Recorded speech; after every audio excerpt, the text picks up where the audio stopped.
Greetings and salutations, travelers of the internet. Welcome to the Lit Roundtable. I'm Anna. And I'm Joseph. And today will be your wise or not so wise mentors for today's audio adventure into all things storytelling. And specifically, today we are going to talk about the second season of Rings of Power and the finale that just aired this week and all the craziness that happened there. Yes, super exciting. Super exciting. Any housekeeping things to cover before? Oh, you know, the usual. We got our Patreon that you can become a patron of. You get bonus episodes if you pay for that tier. Otherwise, you get voting rights on our read-alongs. Speaking of read-alongs, we are reading through Tress of the Emerald Sea. We're about halfway through, but it's like such a fun easy read. It is fairly easy, so if you want to join along, you could certainly still do that. So charming, so whimsical. Very charming. We're loving it a lot. So, yeah. Otherwise, you know, like and subscribe. The things. Smash that bell to get notified. No, I'm just kidding. No, Okay. I mean, you can, but meh. Cringe. I probably wouldn't.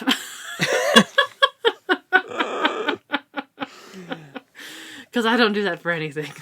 I have never hit that bell. No, me either. And I don't expect you to either. Don't worry. But if you could subscribe, that would be nice.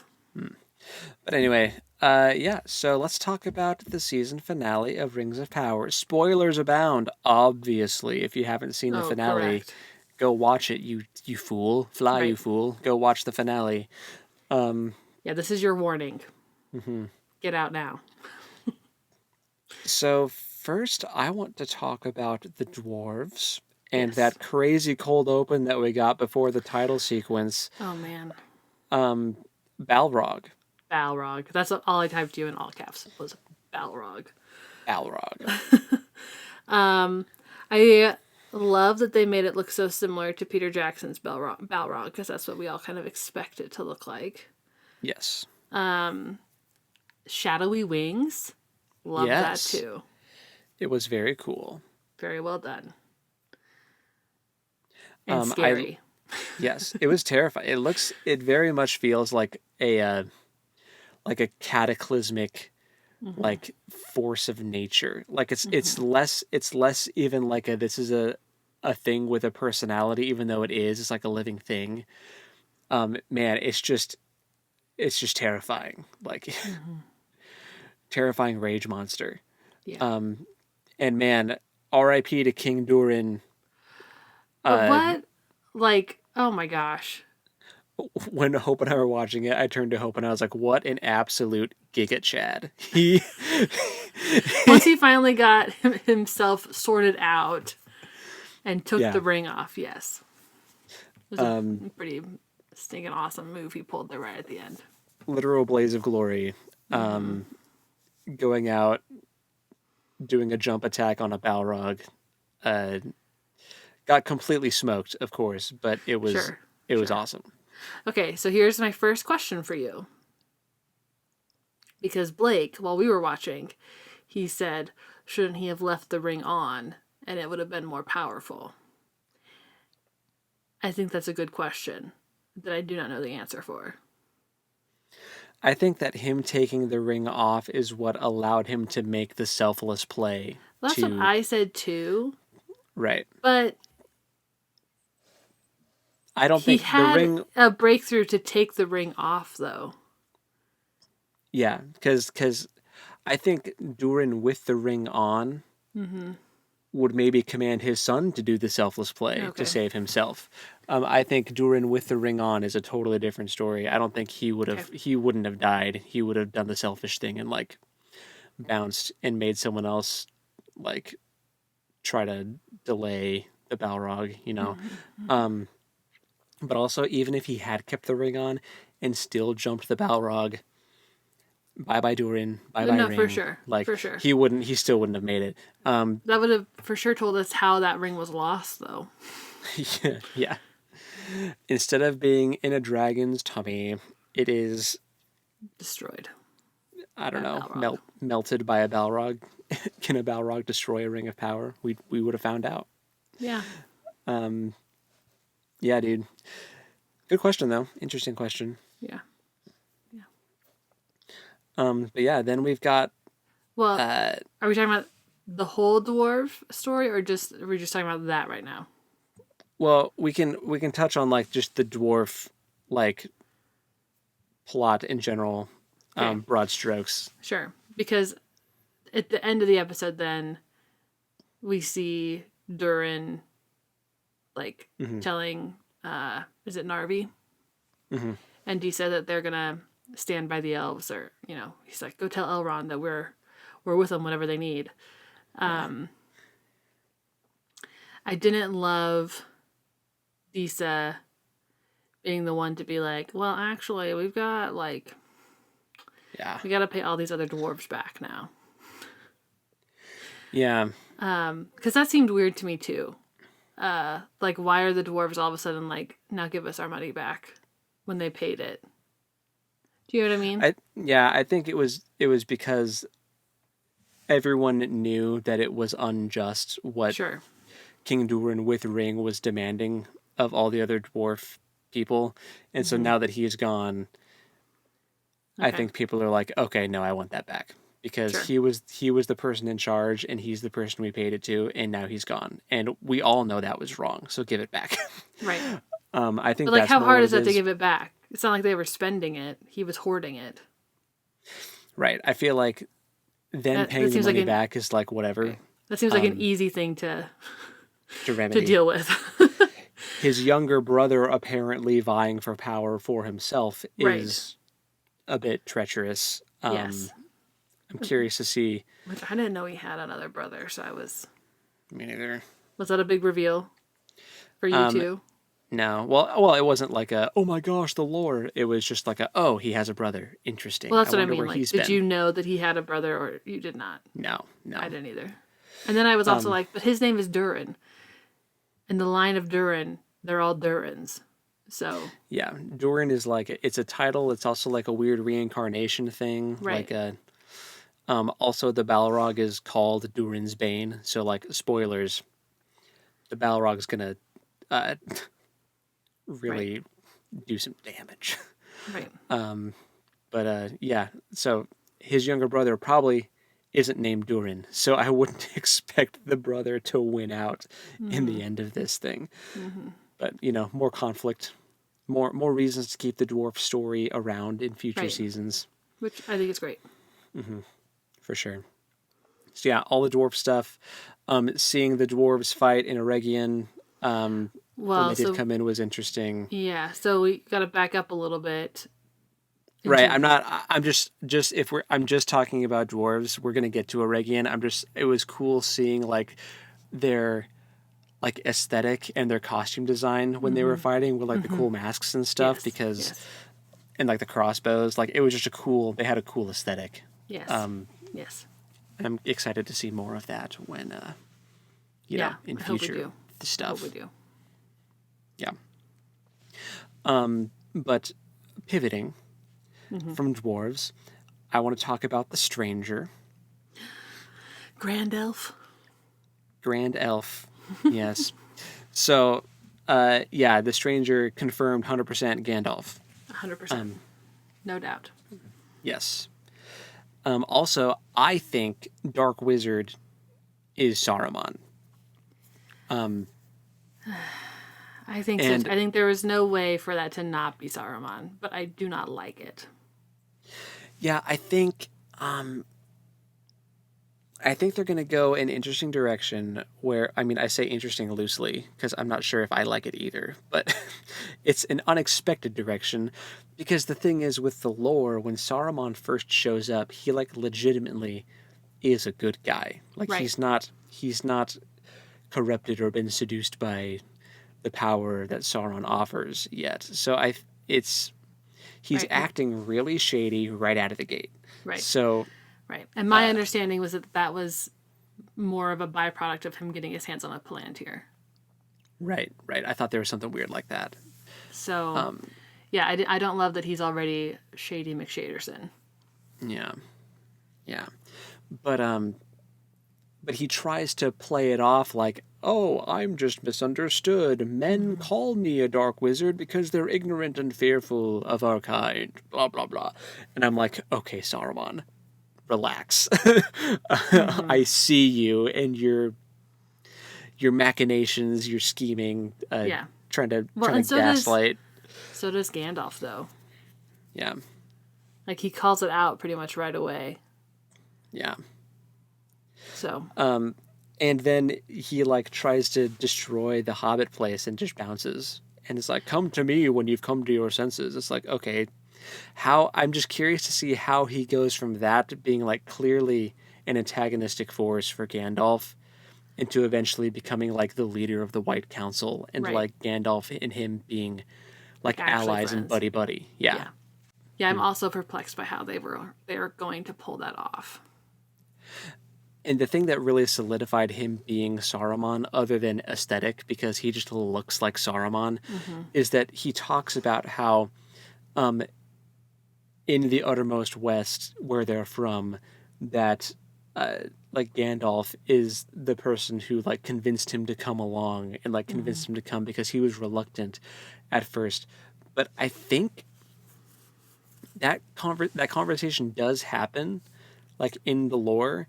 I just don't remember which direction it was. It might have been flipped, actually. I don't remember if Gandalf needed convincing to come over, or if Saruman did. Like, which one of them was the reluctant one. But there was, like, a conversation between two wizards that would be, like, Istari, and, like, because one of them was hesitant and unsure about going, and the other had to convince them. I just don't remember which way. And it would be really interesting to me if Saruman claimed that he was the one that convinced him to come over, to kind of like gaslight and manipulate him, because he has no memory yet. He can't remember it yet. Right. You know, to try to get him under his thumb. Be like, oh yeah, I'm like this mentor figure for you. Come on, bro. Like, I had to convince you to come over. I'm so glad you did. Here, let me show you the ropes of this whole wizardry thing. Even though it's like, it might have been flipped where Gandalf was the one that was like, we need to go and do this. Right. Yeah, I don't know. Or flipped where, I don't know. But anyway, that whole thing with the Dark Wizard talking about that conversation is what made me think this is Saruman. Because that's something that like happens with him in some regard. Right. In that same kind of vein, I suppose we got a little more Tom Bombadil, and we got a little more of Tom Bombadil's song, which I love. Ooh. Before that, though, he gets his staff. Right. I wanted to talk about this, the Harfoots. The Harfoots. Yeah. Because so the Stewars' home has been like destroyed. Nori's trying to help them pack, and you see her touching what becomes Gandalf's staff. She's like untying it and kind of shoving it off, and then he picks it up later. I thought that was cool. Which I didn't notice until the rewatch. When I watched it the second time with Hope, I was like, oh my gosh, that's his staff. She's just holding it. That's so funny. Yep. Yeah. But I'm curious if we will see any more of the Harfoots and Stewars, or if this is going to be our end of seeing them for a while, because they part ways with Gandalf. Yeah, and they talk about walking their own paths and kind of going their separate ways. They've already talked about how they're trying to find this sort of like, for lack of a better term, like promised land. Like they're trying to find this place to settle down where they don't have to migrate anymore. Like, I want to see that journey of them like finding the Shire, and I feel like we could still see them again because Tom Bombadil, I feel like, is going to be related to that. I feel like it could be, because Withywindle is like right there in the Old Forest by the Shire. So I'm wondering if, because Tom hasn't interacted with any of the Harfoots yet. That's true. He has not. So like I'm wondering if maybe Tom, once he does interact with them, is like, oh, guys, I know this cool place. and leads them. Like, if Tom Bombadil was the one that led them to the Shire. I think that would be kind of cool. Yeah. I'm not sure how that would happen, but I could see that happening.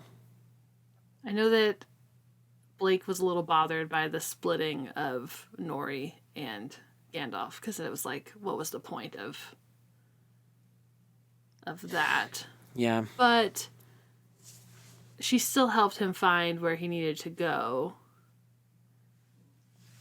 I think really... And she also needed to find the Stores to find out where they came from.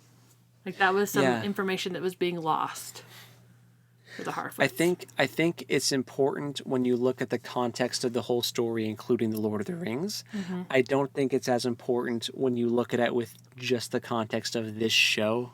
Right. Like, if you're only looking at the plot of this show and you've never seen anything else, yeah, it seems kind of pointless. Like, why did they even tag along? Mm-hmm. Could Gandalf have... Well, could they have made it without Poppy showing up with the map thing and helping them? Maybe not. Right. So Poppy is definitely the Samwise. Way more valuable. If anything, that makes Poppy more of a valuable That's what I'm person saying. than Frodo. Yeah. Because Nori is clearly Baggins coded. She's either Bilbo or Frodo. Yeah, she's a bit tookish. Yeah.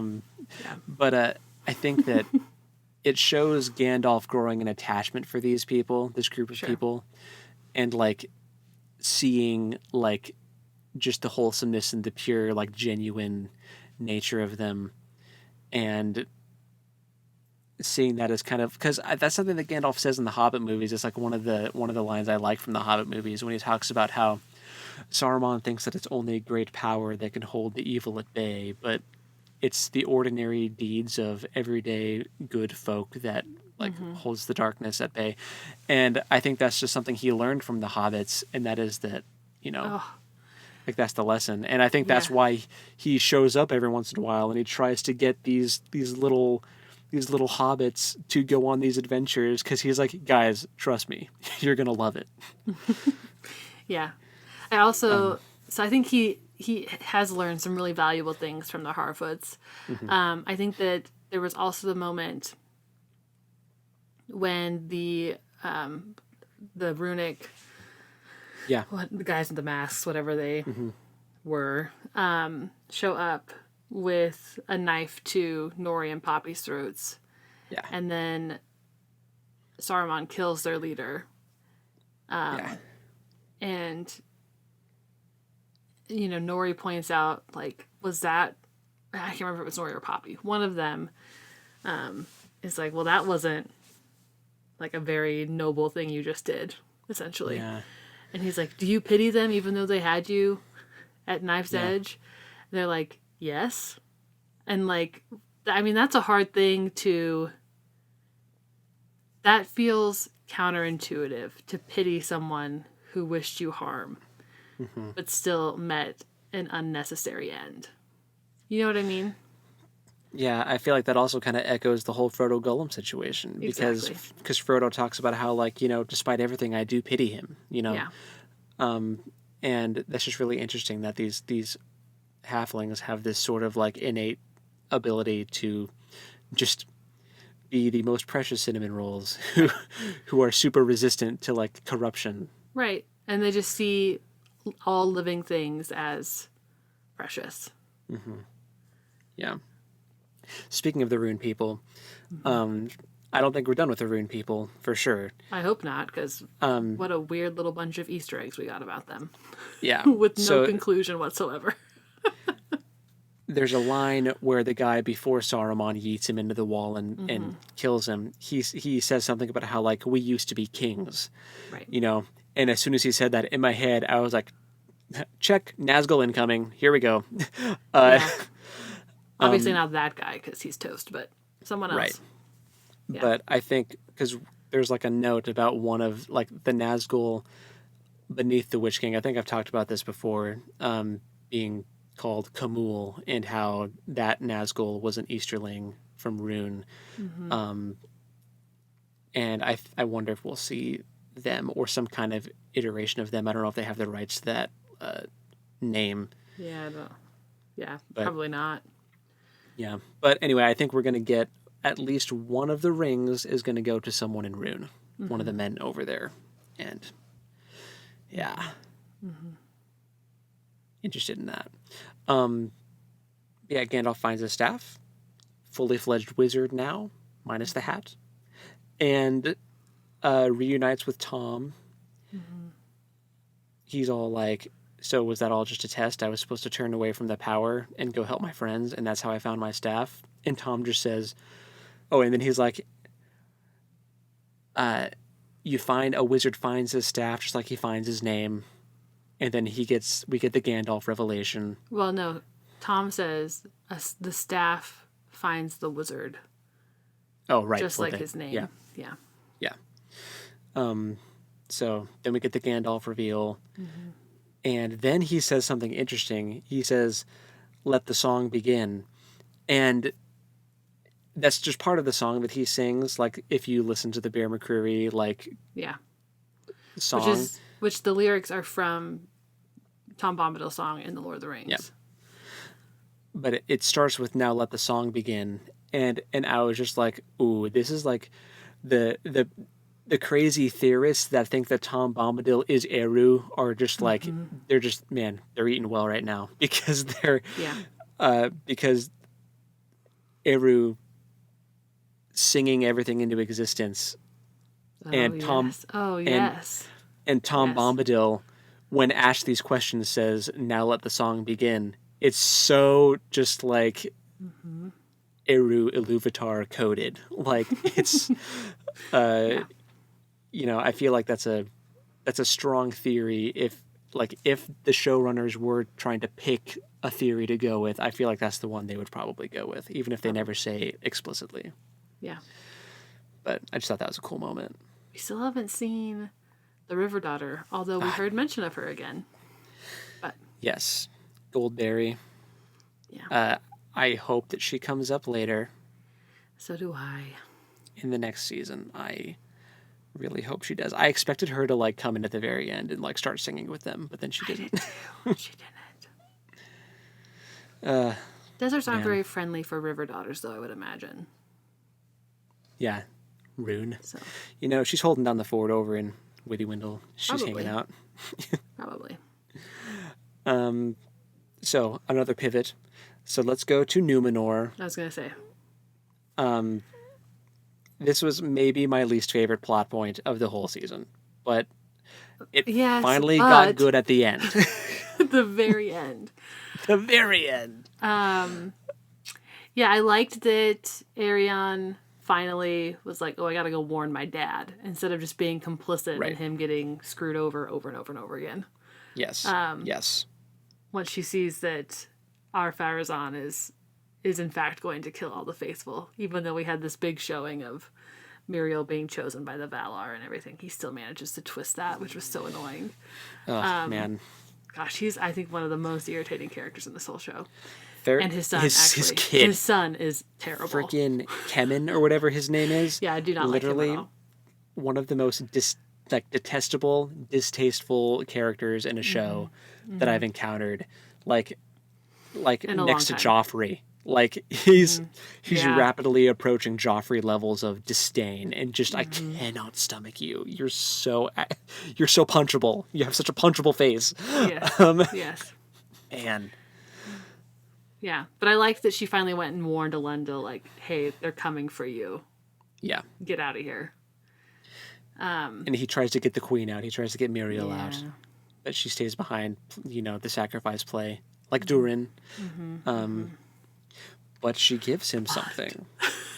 She gives him something very cool. And I was having a major geek out. This is another all caps text. Narsil. Yeah. We have the flame of the West. The white flame, as it's known The right white now. flame. Anduril is the flame of the West. So this is the blade of Elendil, the king's blade.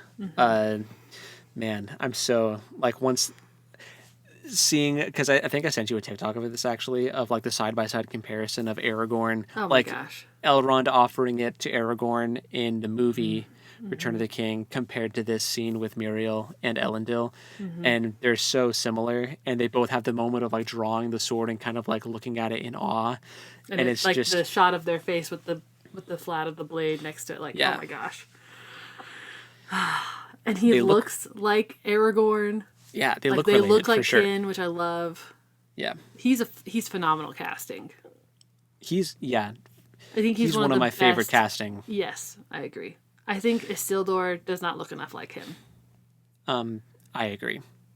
I think Isildur needs to like grow some facial hair, and then maybe he'll look a little more like him. Up a little bit, but But Elendil's casting and Gil-galad's casting, I think, are my favorite casting choices of the whole show because they look so similar to their prologue versions of themselves from Fellowship, especially Gil-galad. It's almost indiscernible. So crazy how close they got that to be. But anyway, so he has Narsil. He's riding back west to the other faithful to meet up with his other son, Anarion, whom we haven't met yet. right.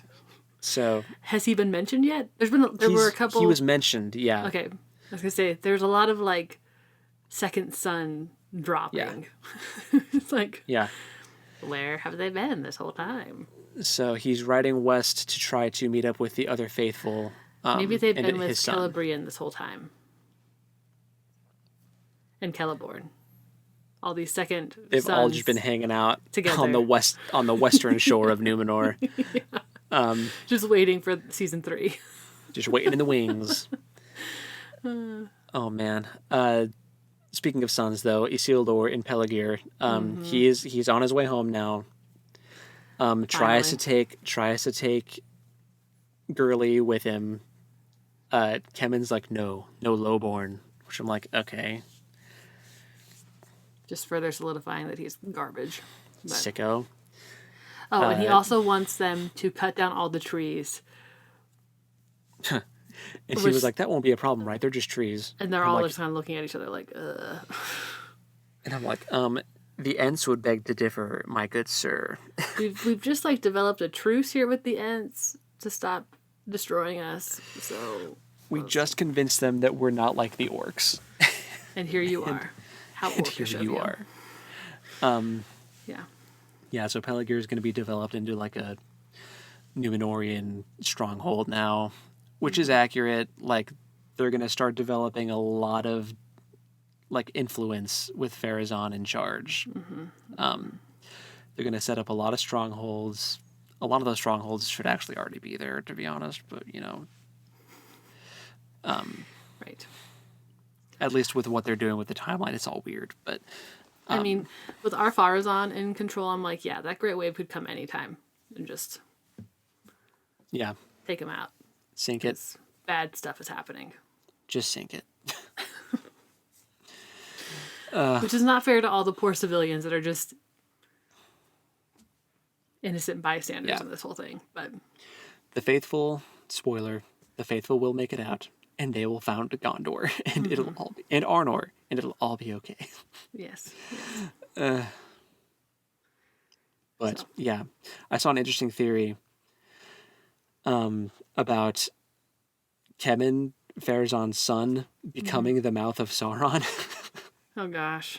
Because he's supposed to be like a dark Numenorian, and Pharazôn, like, don't want to spoil too much about like where his character arc is going, but like I don't think Pharazôn will become a ringwraith or anything else. I think his fate will be separate from all that. But it would be funny if Kemen would be like, I want one of the rings of power, and Sauron's just like, no, you're not even worth a ring of power, and just makes him this like mouthpiece, this weird like political figure, which is what he sort of is right now. Yeah. So it kind of tracks. So we'll see what happens there. That'd be interesting. He's very annoying.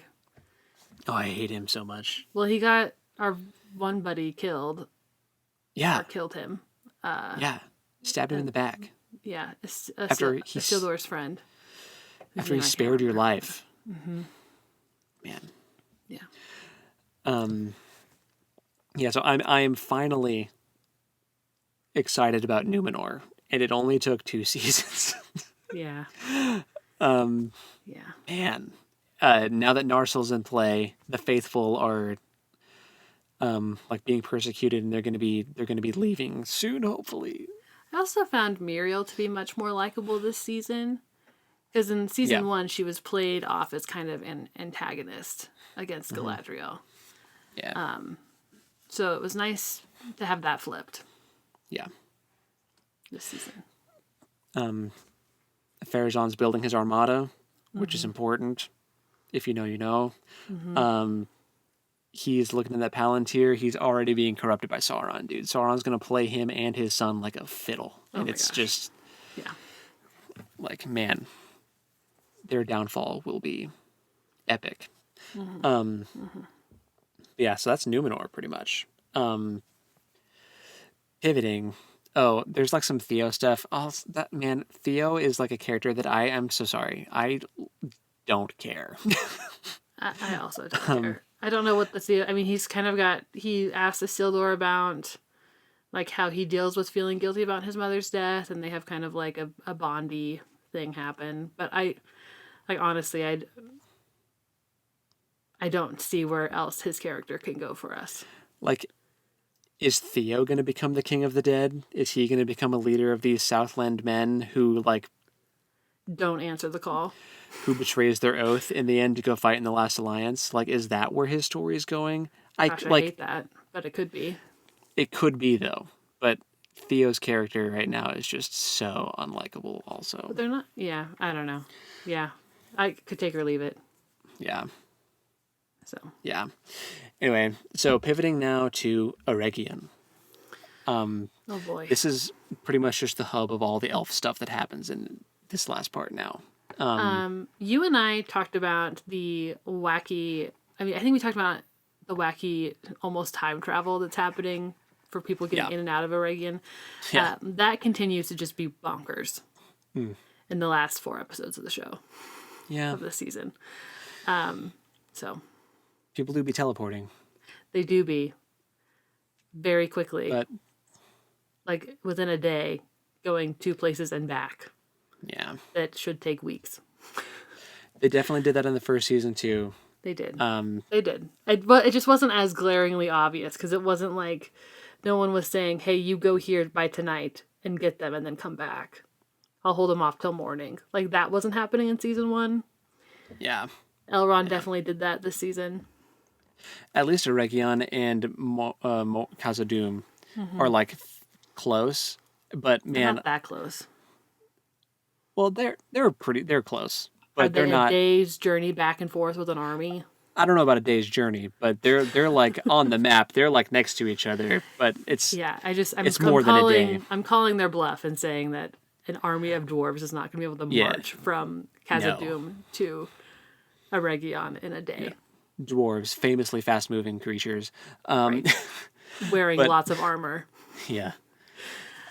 Yeah, no. The most glaring one for me, though, was when Galadriel and Halbrand were riding to Eregion from Mordor. Right, that was ridiculous. He would have for sure died on the road, except that he's Sauron. So. Right. But that was crazy. Anyway, back to this season. Eregion, Sauron, and Celebrimbor. Oh, man. We haven't talked at all about... Well, I don't think we've talked a little bit about the deception, but we haven't gotten into any of the master manipulation that ended up happening to Celebrimbor. Sauron and Celebrimbor were the brightest part, like the best part of the season. Horrifying, but just phenomenally done. Mm-hmm. Both of those actors absolutely killed it. I mean, my favorite part of the season, and I think the show so far, is Halbrand revealing, in quotes, himself to be Anatar to Celebrimbor. And then just seeing how he slowly, like, his costuming becomes more and more dark as we go. He becomes more and more Sauron-like, more and more manipulative, more and more demanding. Even with the people close to Celebrimbor, like, planting seeds of doubt of like his sanity, just so that he can continue to like gaslight and keep Celebrimbor thinking that. Man, it was just so crazy to me when Celebrimbor's like, I don't know where my hammer went, and Sauron's like, oh, you mean that hammer? And it suddenly appears, and Sauron's like, you know how forgetful you can be, and I'm like, oh my gosh, that is so dirty. That is so like manipulation 101, make someone think that they're crazy and make them think that you're the sane one, you're the one with a good head on their shoulders. For sure. Well, even the part, like, there's, I don't remember which episode it was, but Celebrimbor notices there's a mouse that's on a loop. It does the same thing every 40 minutes or whatever. And he catches that. And then he starts catching other little oddities that are just repeating themselves on this loop. And he sees himself in the mirror and sees what he's become. Just this completely bedraggled, exhausted being. Yeah. And then it all starts to unravel. And he realizes that he's in fact a prisoner. Which is very sad. And man, the way that we got some interesting lore drop with Sauron too, how he talks about like after Celebrimbor realizes he's in an illusion and that he's trapped, and Sauron basically twists his arm into making the rings anyway. Celebrimbor talks about like how he's a prisoner and all this stuff and like all the bad things that Sauron has done. And Sauron's like, you don't know what it's like to be tortured by a god. So they're going this route of like Sauron being a victim of Morgoth also, which I think that's, if you look at like the histories of Middle Earth and like the really like nitty gritty deep dive lore stuff, that is definitely something that Tolkien talks about. I don't think that Tolkien would deny that either. Oh yeah, for sure. Yeah, like hurt people. And I think so. Which is not an excuse. No, it's just a reason. It's not an excuse, it's an explanation. But it's a cool like storytelling moment. It's a good character development moment for Sauron / Anatar, to be like, this is why I am the way I am right now, because I was literally like manipulated and tortured mentally and physically by this universe's like actual Satan, like directly in person. And I was his right-hand man and all this stuff. Like, it's just really cool explanation for why he is the way he is that we don't get in like the Lord of the Rings movies at all. He's just kind of the big bad guy that we all just accept as the big bad guy that we must stop. But now we get some more like motivation stuff. Right. As far as Celebrimbor's last scene in this finale episode, brutal. So the last couple episodes, Blake has said, "Oh man, he cannot catch a break," and I was like, "He's not catching any breaks. He will not catch a single break for the rest of his duration on the show." Nope. And then this episode, Blake was like, "Oh my gosh, you were right." Yeah. No, Celebrimbor's story is very tragic. And if they follow through with Celebrimbanner, even as a dead body, he will continue to not catch any breaks. Right. Which I feel like they kind of alluded to it. We'll see if they actually go that far, but they gave it to us. They kind of gave it to us already with Sauron, like hoisting him up on that spear in his last moment. Yeah. If they want to go that dark with it and actually parade him around on the spear, that would be very lore accurate. It would be very lore accurate. I don't know if I can take it. Yeah, that's rough. That's rough, buddy. So, because I just feel so badly for Celebrimbor. Yeah. Great acting. That last moment, like the prophetic moment where he talks about how he'll be undone by one of them. Right. And how he is essentially a prisoner of the rings now. Yeah. Yeah. Yeah. Very cool. Very cool moment. Yeah. Once he's killed Celebrimbor, the orcs come in, and it's the orc that we, based on the last episode, know has reservations about Adar, and now Sauron, he's like, "Are you Sauron?" He's like, "I have many names." I also love that too, how that's always his response. Yes. But then he says, "What's your name?" "Uruk." And I'm like, oh, he called him Uruk. He gave him the validation, making him feel like a person. And now the orcs are on Sauron's side. Right. But then, like, how quickly he reveals himself to just not actually care.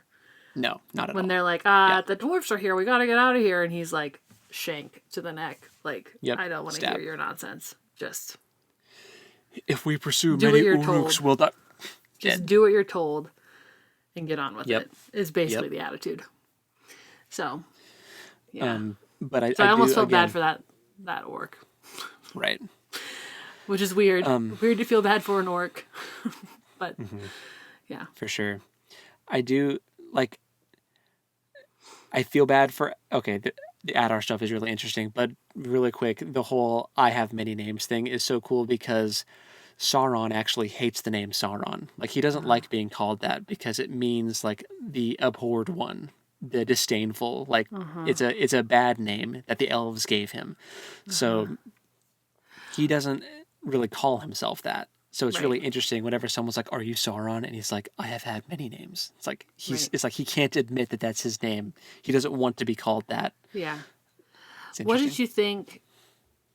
So as he's killing Celebrimbor, and Celebrimbor is giving him this prophetic moment, we see Anatar Sauron crying.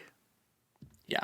Do you think that those are tears of, like, he can also see this path where this might happen? Or do you think he's crying because of relief? Like, what do you think is motivate? Because I think those are genuine tears. I think we're seeing a genuine side of Sauron in those moments because there's no one there for him to be playing to. You know what I mean? Celebrimbor's dead. It's just him in that moment. And I was like, that's a very interesting choice to have Sauron, the Lord of the Rings, start crying in that moment. For me, I interpreted that as, especially looking at it through the lens of what we saw in episode 1, when he was with that old man, and the old man's telling him, just keep choosing good every day, and that's how you do it. And I feel like this was a moment of him being like, here I am once again, choosing the objectively bad thing. Even though he deceives himself into thinking it's the good thing. He's trying to heal Middle Earth and bring about order. But, do you think he actually believes that? Well, like Celebrimbor said earlier on in the show, maybe that episode or the one before, he said, you really are the great deceiver. You've deceived even yourself. So I think he does buy into that. Like, that's the whole reason for his motivation is he wants order and he thinks that he's the solution. Basically take away free will and make people do what you want. And that's his idea of order and perfection. The tears were interesting. I think they were genuine. Like you said, he has no one to impress, no one he's trying to trick right now. I think there's also this feeling of, I think he did feel a genuine kinship and camaraderie with Celebrimbor. Yeah. Because he can appreciate the craft. He was apprenticed under Aule, who was the smith Valar, who created the dwarves and all this stuff. Like, he is the one that gave them the secrets of crafting the rings. That was kind of he's a craftsman. Right. There is a kinship there. They're both seeking perfection too. Yeah. They're both artists and they're both creative and they both they have so much in common in that way. They're both trying to live up to expectations in their own different ways. One is pretty dark and twisted. The other, is still kind of dark and twisted with the whole Feanor thing because he's a complicated person. But the whole Celebrimbor having to deal with being a scion of Feanor and trying to create things that will last and trying to create his version of the Silmarils. And then Sauron trying to become the new Dark Lord and pick up the mantle of Morgoth and all this stuff. Oh my gosh. I just realized another allusion to the Silmarils. There were 3 Silmarils. And there are 3 Elven rings. That's interesting. Yeah. Didn't think about that. Yeah. That makes sense when they were making them in last season. They talked about how 3 was a good number. There's balance with 3. There were 3 Silmarils, it's kind of an echoing theme for the elves, this number of 3. Yeah. Yeah. Interesting.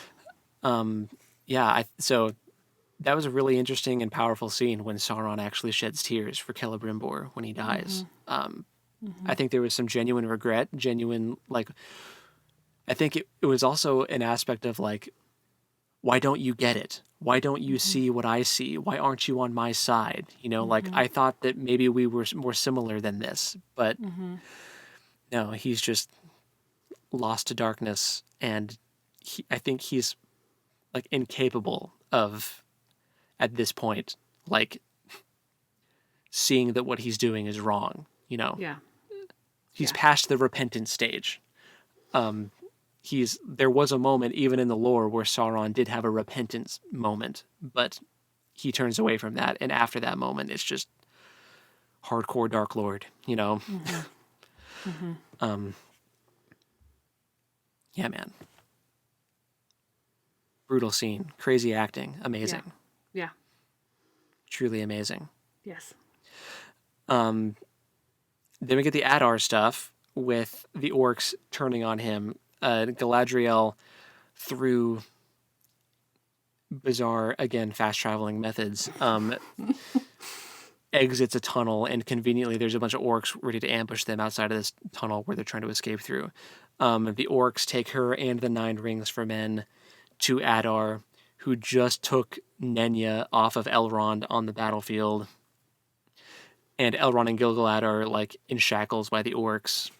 But, yeah, this moment where Galadriel walks up to Adar, and he's wearing Nenya, and then he tells the orcs to leave them alone, and he turns around, and he's restored to his former elvish beauty.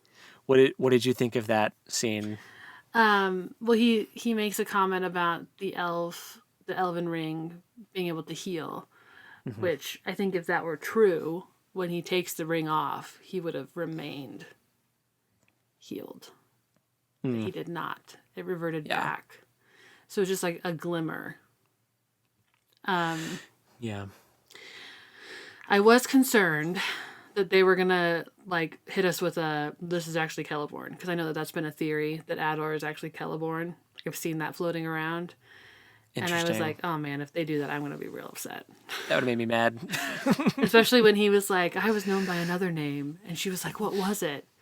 And he doesn't tell her. Yeah. A name that we don't have the rights to use, so I shall not say. I think there's hints, though. I have a theory. Go ahead, though. Oh. Do you think he's the dark elf? Oh, Eol? No, he couldn't be. I've seen that theory, too, but I don't think so, because they threw him off a cliff. Like, he's done so. Right. Really, I think that he's just one of... What I think he is, in actuality, is like one of the original orcs that Morgoth elves that Morgoth captures and tortures into being an orc. I think that's pretty much just what they're going with. But he wears this gauntlet, like he's hiding his hand, and when he speaks to Galadriel in a previous episode in Elvish, in Quenya, he uses a really distinct like lisp that all of these Tolkien language gurus call the Feanor lisp. So it's like a specific Feanorian way of speaking. And he has this gauntlet on that hides his hand. He kind of looks the part. I wondered if he was Maglor, like one of the sons of Feanor, who... Didn't Maglor have red hair, though? That was Maedhros. Oh, Maedhros. Right. Okay, never mind.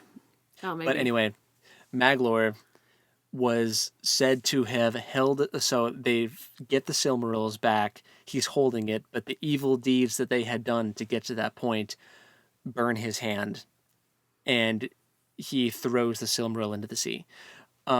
So like his hand being covered by that gauntlet, I wondered if they were going to do something weird there with him being an actual son of Feanor, especially with the way he spoke. But then it doesn't really make sense, like how he was turned into an Uruk by Sauron. Like I don't know. It just, the timeline doesn't really make sense for that. It also doesn't matter now because they straight up murdered him. Yeah, they killed him. And we are not ever going to know. No. I do think there was some beauty and symmetry. So the first episode of this season starts with Sauron being betrayed and being murdered. not actually, but turned into goo by the orcs. And then Adar, at the end of the season, is destroyed in a very similar way. So I think there's some interesting symmetry there. Yeah. But I do have a lot of questions about Adar that will just never be answered now, I think. So I think it was cool that we got that moment of him being healed, not only physically, but I think mentally. Like, I think because he wanted peace with the elves and coexistence. And then, but the orcs had already made their decision, right. To betray him and side with Sauron. Right. Because they didn't want to march on Eregion in the first place. Right. And then so many of them died trying to do it and doing it, succeeding at it. But then he gets Caesared, like Sauron did. Yes. And Sauron even gets to stand over him and gloat, just like Adar did in episode 1. But then we get that moment of Galadriel fighting Sauron physically. Whoa.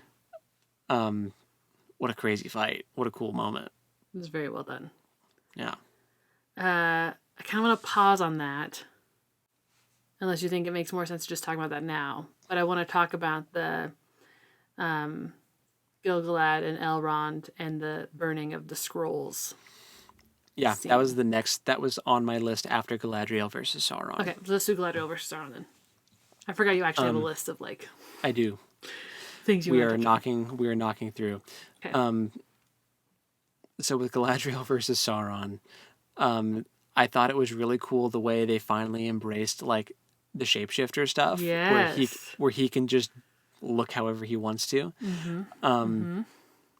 We get to see OG Halbrand, which was so jarring. It was. Because it was jarring for Galadriel too. I'm used to the blonde wig now. I don't know.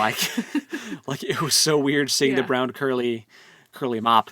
Yes. It was using Morgoth's crown as a weapon. That was fascinating and made for really interesting fight choreography, I felt.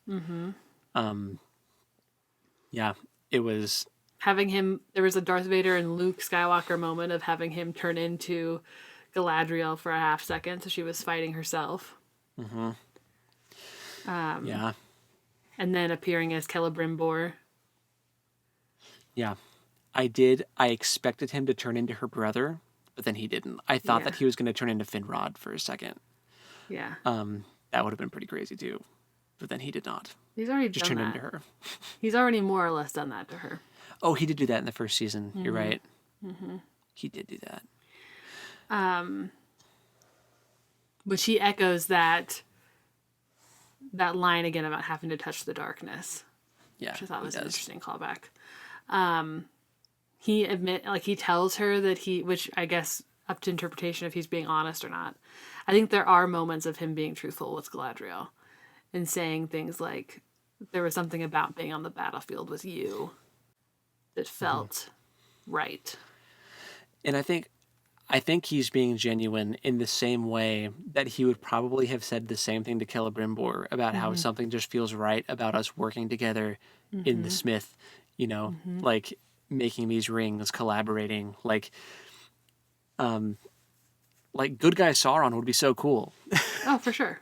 He would be so cool if he were only not evil. Yeah. He would be the bestest buds with all these guys. For sure. So I think alas, there's he is evil. You get these glimmers of that where you can see the light kind of calling to him, but he just chronically makes the wrong choice. Yeah. Because he likes being with Galadriel. He likes being with Celebrimbor. Celebrimbor he kills. And Galadriel he tries to kill and thinks he kills in this fight. Even though he says, I would have placed a crown on your head. I would have made all of Middle-earth kneel before their queen. I think he's being honest, but I also do think that to what degree, I think that in actuality, he would have tried to make her his plaything. I think she would have just been this puppet queen that he could parade around and be like, "Oh, look, Galadriel's on my side now." Like there would have been, it would not have been a healthy thing. No, for sure not. I mean, anytime you have someone saying, "I'm going to make everyone bow down to you," it's the biggest red flag. Yeah, like that's not cool. You say that like someone has said that to you before. No, I'm just no. Obviously not. I just mean like I meant you see that in books. Like you see that it's kind of a trope that happens where the bad guy will be like as a form of enticing a character, you know, I will make you into this paragon and I will set you above the rest and everyone will worship you. I mean, this is a trope. Why? Yeah. Because of obvious biblical themes. Sure. Jesus being tempted by Satan. Right. Like it's become a trope. Yeah. So that's what I was referencing. No, I don't either. That's what I was referencing. Though I wasn't obviously. That has never happened to me. But I know. It was funny the way you said it. Like, oh man, have you ever had it where like this guy says that he'll make everyone bow to you? Like it's so weird and cringe. That's not what I said. I said it's a red flag for a character. I know. But yeah, so I think you're right. Like he would have maybe done something like that, but it would not have been good. It would have been... Yeah. Which I think is interesting when we consider later in the Fellowship of the Ring when Galadriel is tempted by the One Ring. Mm-hmm. And she says, in place of a Dark Lord, you would have had a queen. Yeah. Not dark, but beautiful and treacherous as the dawn. Because at that point, she knows how powerful the ring is. Yes. And she's like, if I take it, I could supplant Sauron. But at what cost? Yeah. Make everyone bow to me. Right. So I like that they had that in here. Mm-hmm. I don't love the like everyone's in love with Galadriel thing, even though like, yeah, she's amazing, but yeah, I wish everyone would just like chill and stop trying to get with her. She's married. She's a married woman. Right. Yeah, I think. So there's the part where Adar gives her Nenya back. And they have like this exchange of like, oh, we're gonna live in unison, whatever. Oh, all the shippers went feral. Well, and Blake goes, "Are they married now?" And I was like, "Oh my gosh!" And then skipping forward a little bit on the same theme, later on, Elrond gives her Nenya back again, and he goes, "Oh my gosh!" And he puts the ring on her finger, and Blake goes, "Oh my gosh, are they married now?" And I was like, "Well, that would be 2 more marriages." That are not the one she's actually in. Yeah. But I can totally see, like, the gag was very funny. The joke was very funny. But For sure. Just leave Galadriel alone. Yeah. Leave her alone. Just let her exist. I want Celeborn to show up already. Like. Yeah, I'm a little over this husband missing shtick. Yeah, man. Well, so... Sorry. No, you're good. I'm really tired of that, but the whole like Sauron and Galadriel thing, it like bugged me a little bit at first, but I think it's more of like did Galadriel fall for him a little bit like when he was Halbrand? I think so. Yeah. But I think that like now that he's Sauron, you know, he even says the door's still open, and she's like, the door's shut. It's like, bro, right? You're Sauron. But that was a concern earlier on in the season with Gil-galad and Elrond. They were like, you're not going to be able to face Sauron alone. And I think that she proved to us, unequivocally, that she absolutely can. Mm-hmm. Mm-hmm. She feigned being tempted there at the end. But I don't think she actually was. I think she was playing him. Yeah. She gets stabbed by the crown, which... Ow. Yeah. And throws herself from the cliff, Elrond style, kind of like what he did in the beginning of the season. Yeah, except there's no water at the bottom of her cliff. So... I like to think that since she's an elf, you know, they're super light. They can walk on top of snow. Sure. She's fine. I mean, I was a little annoyed by that. So, like, there's no way. Like, they made the fall way too far. There's no way she would have actually survived that, especially with the wound she had already sustained. But Did you know that elves are like flying squirrels and they have like membranes that they can Apparently. pop out? Yeah. Apparently. I did like the shot of Gil-galad and Elrond and Arondir looking over and seeing the like star falling. It looked like a white star falling to the ground. Right. I thought that was very cinematically beautiful. You stole my pivot. Sorry. That was... No, it's fine. It was funny. It's funny. Yeah, that's how I was planning on segueing into the Gil-galad Elrond stuff. Yeah. Yeah, so Gil-galad and Elrond are orc prisoners now, and interesting stuff happens. Yeah, okay. I have mixed feelings about Gil-galad. And I know you and I have already talked about this, but we have not talked about it on the pod yet. But in the second to last episode, there's the bit where they're riding into Eregion. Elrond looks at him. He's there. But then when Adar wants to have a convo, he chooses to talk to Elrond instead of the High King, who is also very clearly present. That's weird. Gil-galad just kind of disappears until the end of the fight. Most of the battle. Until the end of the fight, he shows up. And I was like, dude, where have you been this whole time? Yeah, it was weird. It was weird. And then in this little interaction they have, where the orcs are gathering all the scrolls and all of the the library of Celebrimbor, and they're getting ready to burn it. And Elrond's like, please don't do that. This is worth more than anything. This is these texts are so valuable. Please don't do that. I'm like, first of all, Elrond, these orcs don't give a flying care in the world. They don't care. This means nothing to them. Mm-hmm. And then they go to destroy it anyway. They set the fire. And Gil-galad calls them something traitors.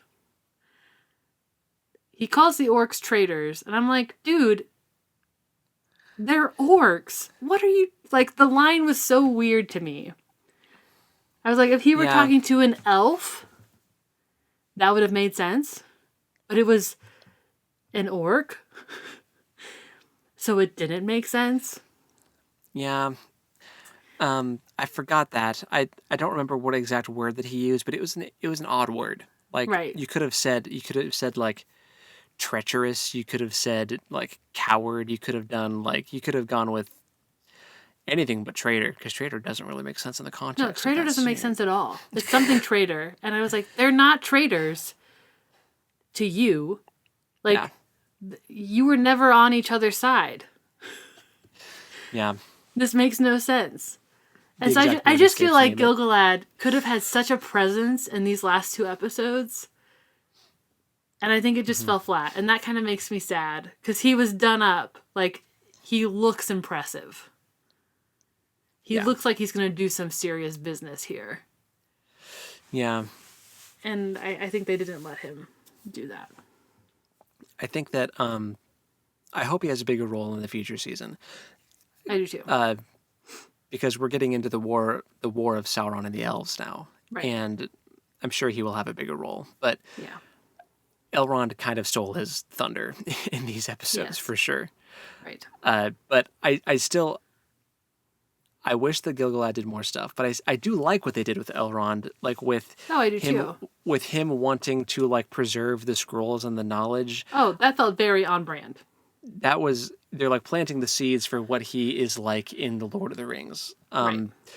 Seeing what was basically their version, I think they said in the after show thing, this is basically the elf version of the Library of Alexandria being burned. Yeah. There was so much knowledge that was lost in that moment. And that inspires Elrond to become a bit of a lore master, if you will, a bit of an archivist, someone who's trying to preserve and collect knowledge and keep it safe. And what does he call his big hall in Rivendell where he keeps all his books and tells stories and stuff? He calls it the Hall of Fire, which is really fascinating if you think about that being what made him want to do that was watching all this stuff get burned. Mm-hmm. There's also a big fire that's always burning in there or whatever, but right. It's still interesting. It is. I agree. Yeah, for sure. And then they get saved by dwarves. The dwarves show up. They teleport in. They're suddenly there on the ramparts. Not only did they show up, they are suddenly on the ramparts of the city in the most strategically advantageous spot for someone with a crossbow to be. They climbed all the stairs. We're not seen. No orcs noticed them until they were whole literally legion of them. literally on the ramparts with the orcs in their crossbow sights. And that's when the orcs noticed. Didn't even notice until a crossbow hit one of them.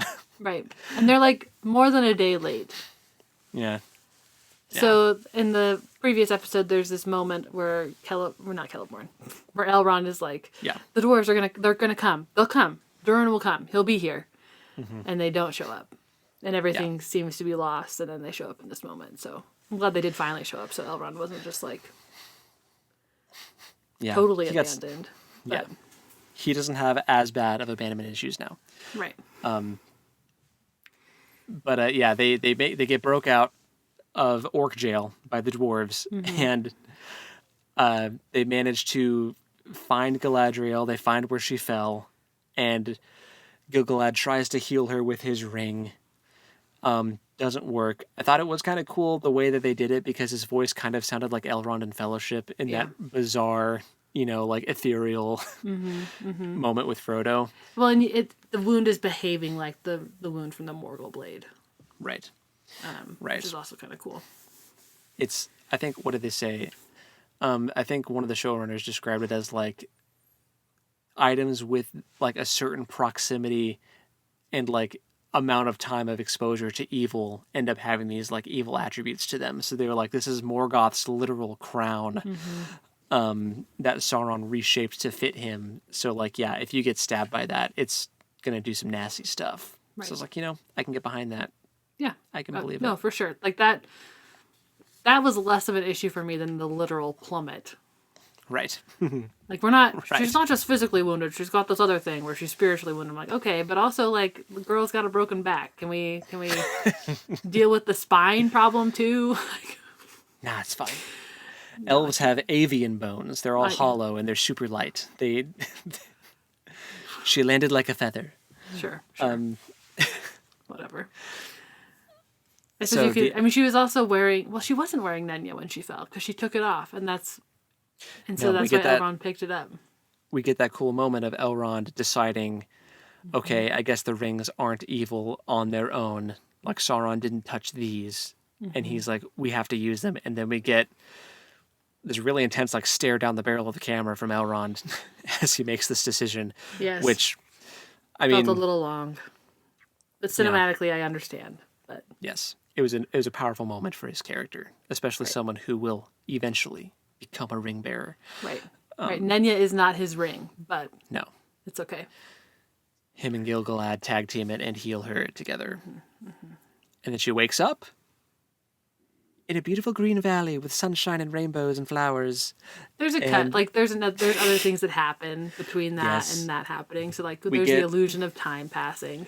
We get our powerful Hobbit speech about, when bad things happen to you and like all this stuff. I thought was very sweet. Which I liked. I liked it a lot too. And then we get this moment of Galadriel waking up with Gil-galad and Elrond being there. I think was the strongest Gil-galad scene. For sure. Where he's like, I was getting accustomed to your company. I've never known you to be so peaceful. Yeah. And then you woke up. Which is just very funny. I was like, oh. These are characters that have a lot of history with each other. And we've seen over the last two seasons a lot of tension between them. But at the end of the day, there's genuine care and concern for each other as established, very old beings. Because Galadriel's older than Gil-galad, right? For sure. 100%. So, even though she doesn't look older than him, which is weird. But yeah, Elf's gonna elf. Elf's gonna elf, yeah. I think that... Yeah, I agree. This is Gil-galad's strongest moment in this scene, for sure. Which is too, because I think the actor does a phenomenal job, but I just think that he was not given space. And Bro can sing. Bro can sing earlier this season. That was really cool, for sure. Then we have another weird fumble, I think, where Arondir's like, we're trying to decide. Oh, right. He was there. Right. Arondir's there. He's part of the leaders now, I guess. This random scout. He's suddenly a leader. I forgot he was there. For Linden, which is weird. I chuckled a little bit when the orcs are like, they said not to hurt the leaders, and then Arondir pops up, and I'm like, Bro's not a leader. He's just a random elf that showed up to help. Yeah. But that's fine. He looks important. Sure. With his, like, cool, like, tree his armor. woody, like, yeah. Very clearly different group of elves that have suddenly, one of them has popped up here. But no, he's explaining to her that they're trying to decide if they should go after Sauron or if they should hunker down, go back to Linden and rebuild or whatever. And they ask her what she thinks they should do, and she gives like the most non-answer. We should do what Celebrimbor would have said, which is that like strength can't defeat the darkness, only light can, and the sun still shines. It's like beautiful, but like not an answer. I think, okay. The first time I watched, I definitely had that same reaction of like, okay, but like which, right? sword or shield. I watched it twice too, and but then like. So let me say what I think. I think that she was more responding because Elrond says that like most of the most valiant fighters in Eregion died, or they're like just mentally broken by what happened. Right. And I think that what she said was more of a response to that than the do we choose like tactically sword or shield. Well, that's how I choose to interpret it. Bad cutting then. Could have been executed better. Bad editing. Yeah. Because it looks like she just chooses to not answer Arondir's request for counsel by giving him this other beautiful sentiment, but like doesn't answer the question.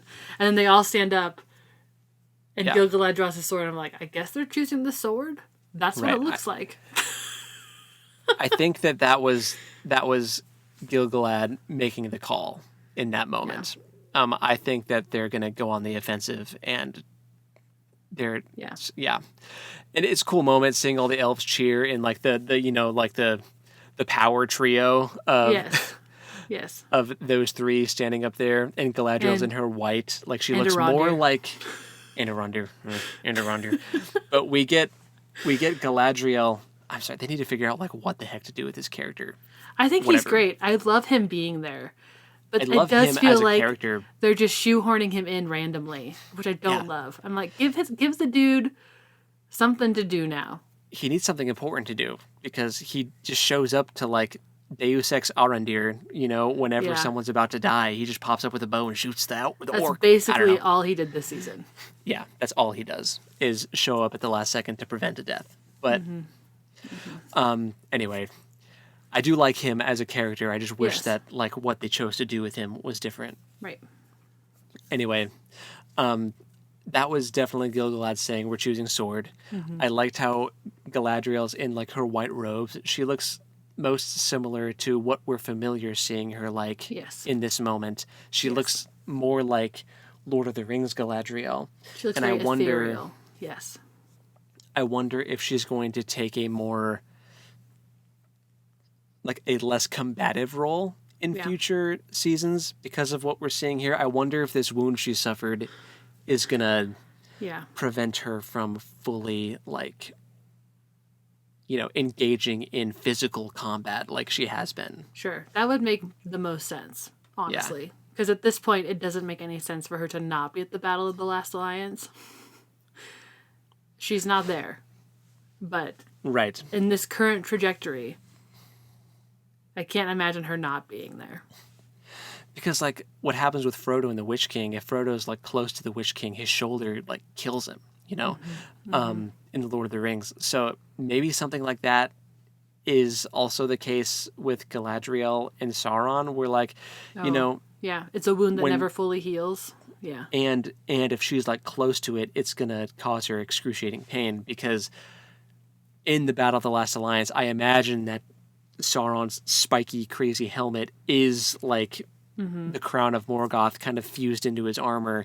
So maybe she has a hard time like getting close, or it's something like that. I think it would be interesting if that's why she can't be there personally. Mm-hmm. Mm-hmm. So But man, we're getting closer and closer every day to We are. Gil-galad and Elendil versus Sauron with the One Ring. Ooh, we're getting closer. Yes. I hope we get to see that fight in the show, Me too. because man, that's going to be epic and crazy. That would be quite the way to end the show. Yeah, with the One Battle of the Ring Last being, Lands. I think the One Ring being cut from his fingers, and Isildur taking it, and them thinking that they won, with some kind of foreboding, like, oh, he's not really gone thing at the very end. I feel like that's likely. Yeah. I feel like that's likely. But Yeah. yeah, man. Anyway, there's a lot. It was a lot. We have not talked about the Elrond Galadriel kiss at all, and I just want to touch on that very quickly and say I'm not for it. So talking about just overall feelings about the season. Yes. What I was going to say, overall, I like this season more than the first season. It had some really, really cool moments, some really, really cool payoffs. My favorite moments were, like I said, the Anatar reveal with Celebrimbor, and anything with the Balrog is just like, chef's kiss. Those are my favorite moments, but it still just had some really, really weird pacing and writing blunders that I know that there was like the writer's strike that also happened like while they were doing this. So you could maybe pin some things on that, but I feel like some of the janky editing, especially in the 7th episode, it's just like that shouldn't have made it through. Yeah. Like that's a weird, like cuts that felt like they were in weird places that just didn't time right. I don't know. It was weird. And I was going to say my least favorite part of the season was probably Elrond and Galadriel kissing, even if it was supposed to be platonic and not romantic at all. Didn't make sense to me. That was not a platonic kiss. That was weird. That I was like, weird. That's your mother-in-law. What are you doing? Yeah. Also, the Numenor plot just not being interesting to me whatsoever until the very last episode. Yeah. Was just kind of like, ugh, okay. Is it possible the showrunners don't know that it's Galadriel's daughter that ends up being Elrond's wife? I don't think that's possible. They have to know. How would they not? They know all this other stuff. How would they not know that? If they're doing deep cuts of like Sauron being tortured by Morgoth and the lisp of Fëanor. And like if they're doing all of this deep cut stuff, they have to know that Galadriel is Elrond's mother-in-law. They have to know. Right. Okay. So it makes it weird, and I didn't like it. I think it was totally preventable. It was optional. They didn't have to do that. It's not like it did anything extra for the scene. Except that maybe it distracted everyone from seeing him pass her the thing. But I think that there was another way to do that. Yeah, I think that did not need to happen. I am sad that I ever had any doubt for Anatar's wig. Yeah. I was skeptical when I saw the first images, but man. Right. I feel like the promo pictures did not do it justice. No, it was actually really awesome. It was.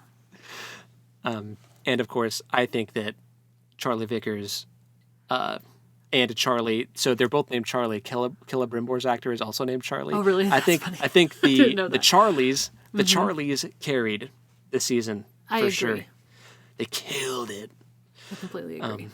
Yeah, so those are my parting thoughts on the season. Yeah, I completely agree. I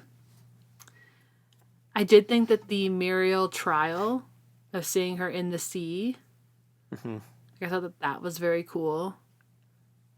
Yeah. There were things about Numenor that I cared about in the moment, but the overall plot of Numenor, I agree, was not as compelling this season. Yeah. I thought the trial by sea was good. The scene where they're in the Temple of the Faithful with Elendil and Isildur's buddy, like that whole, like that was very upsetting to me how that all went down. And not in like a I hate this show kind of way, but in a like, oh my gosh, these characters, I didn't realize I cared so much about this random character whose name I don't know. Yeah. Yeah. And just like the dastardly deeds of Pharazôn and his ilk. Like just Man, you guys are bad. uh, Costuming. I've phenomenal. Yeah. Scoring, the music is impeccable. Amazing. Absolutely adored Tom Bombadil. Mm-hmm. I hope there's more to come. I'm sure there will be, but just putting that out there. I hope there's more. The special effects and especially like the practical effects on the orcs are incredible. I love all of the actual like prosthetics that they're using. I love the Ents. I kind of wish different characters had interacted with the Ents, but that's okay. Yeah, same. Because I don't like Theo very much. No. And I really don't like Isildur either. No, not really. But I thought it was good that Arondir was there because he saved that whole thing. Again. Right. Honestly, how is anyone in Pelargir going to survive without Arondir there to just like pop up and save the day every so often? I don't know. Yep. So true. Yeah, I'm hoping. Okay, so at this point, do the Rohirrim exist yet? Does a version of them exist yet? I don't know. I don't think so. I mean, there are men that exist that aren't Numenorians, clearly. They would be called, like, you know, lowborn or, like, low men, whatever. But, so, like, they exist, but they're not, I don't think they're in Rohan yet. I think they're just chilling in, like, the vales of the Anduin. Okay. They haven't quite developed to that degree. Sure. Okay. I don't think. I just would like to stop seeing so much of the Pelargir. Like, I just am meh. Oh, yeah. Yeah, don't really care. Don't care. If it was Umbar, see, I've always pitched this. I want a Lord of the Rings-y pirate show about the Corsairs in Umbar. I would love that. Yeah. And so in that same regard, I hope we get more of Rune, because I think that could be very fascinating. Yes. Give us interesting new places. Yeah. Yeah.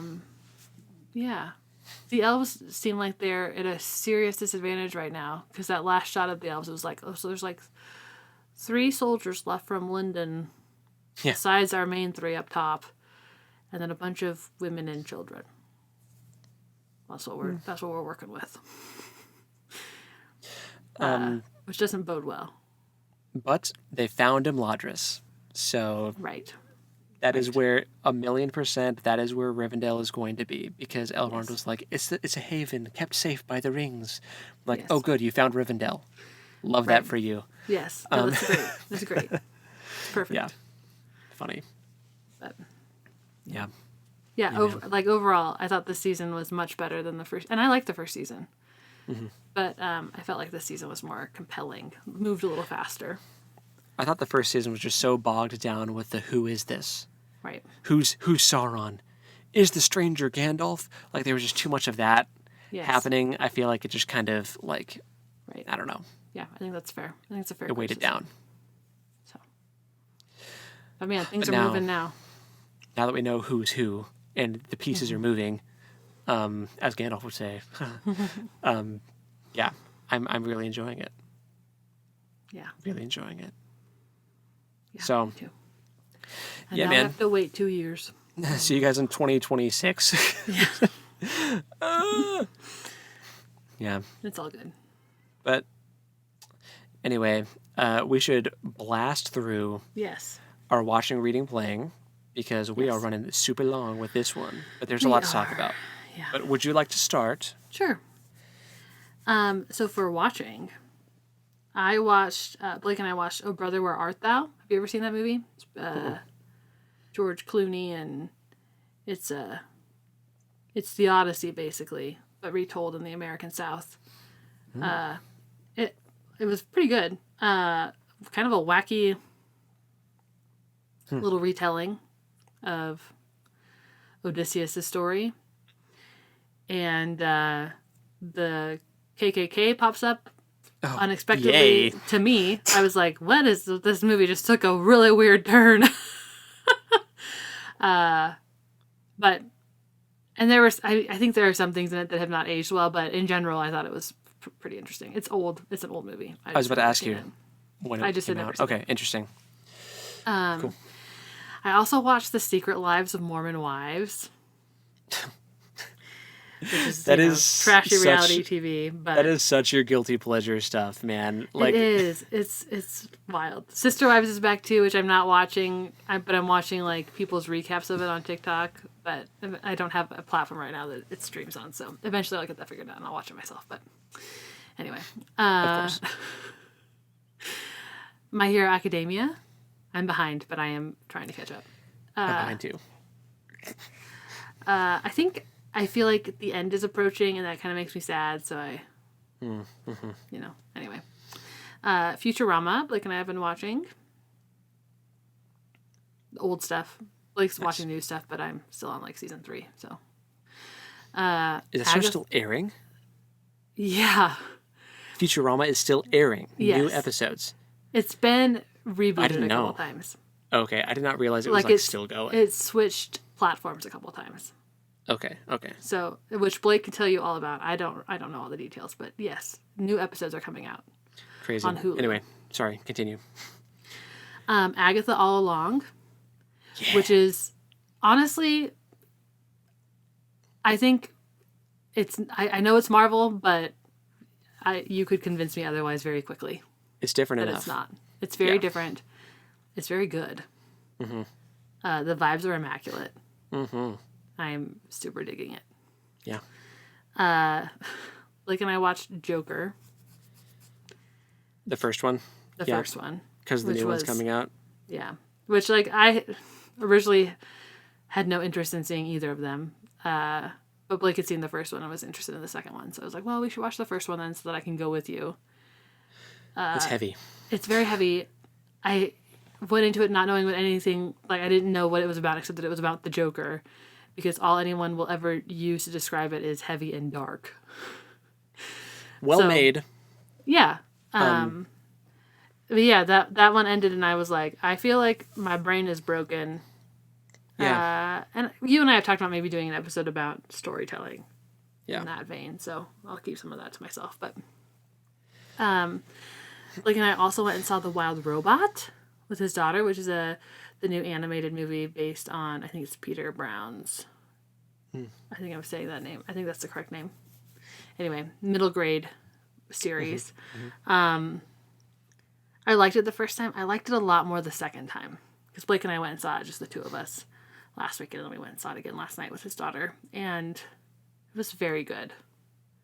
Nice. So it's DreamWorks. So if you're needing, like, oh, cool.